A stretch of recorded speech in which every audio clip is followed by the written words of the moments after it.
অবশেষে বাংলাদেশিদের জন্য ট্যুরিস্ট বা পর্যটন ভিসা পুনরায় চালু করেছে সংযুক্ত আরব আমিরাত। দুই দেশের মধ্যে ধারাবাহিক কূটনৈতিক যোগাযোগের ফলে বাংলাদেশি নাগরিকদের জন্য ভিসা প্রদান পুনরায় চালু করার ক্ষেত্রে উল্লেখযোগ্য অগ্রগতি অর্জন করেছে দেশটি। প্রতিদিন বাংলাদেশিদের ৩০ থেকে ৫০টি ভিজিট ভিসা প্রদান করা হচ্ছে। ৪ মে ঢাকায় প্রধান উপদেষ্টার বিশেষ দূত লুৎফে সিদ্দিকীর কার্যালয়ে সৌজন্য সাক্ষাৎ করেন বাংলাদেশে নিযুক্ত ইইউ রাষ্ট্রদূত আব্দুল্লাহ আলী আল হামুদি।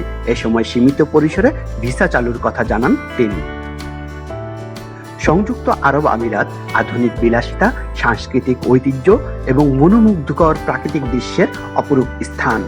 বিশ্বের সর্বোচ্চ আকাশচুম্বী ভবন থেকে শুরু করে নির্মল সমুদ্র সৈকত, বিশাল মরুভূমি, অ্যাডভেঞ্চার এবং সমৃদ্ধ আমিরাতি ঐতিহ্যের সমন্বয়ে এক অতুলনীয় মিশ্রণ রয়েছে।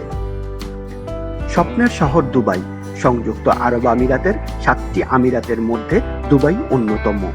মধ্যপ্রাচ্যের এই শহরে সবচেয়ে বেশি বাংলাদেশি কর্মরত আছেন। বিশ্বের সবচেয়ে উঁচু ভবন বুর্জ খলিফার কাছাকাছি দুবাই মল, যা ভারত, থাইল্যান্ড, সিঙ্গাপুর, মালয়েশিয়া ছাড়িয়ে ভ্রমণ পিপাসু বাঙালির এখন অন্যতম ভ্রমণ প্রিয় জায়গা। সংযুক্ত আরব আমিরাতের রাজধানী আবুধাবি এমন একটি শহর যা সাংস্কৃতিক ঐতিহ্যকে আধুনিকতার সাথে নির্বিঘ্নে মিশে গেছে। এর কেন্দ্রস্থলে অবস্থিত শেখ জায়েদ গ্র্যান্ড মসজিদ জটিল মার্বেল, সোনার নকশা এবং বিশ্বের বৃহত্তম হাতে বোনা কার্পেট দিয়ে সজ্জিত একটি স্থাপত্যের শ্রেষ্ঠ নিদর্শন।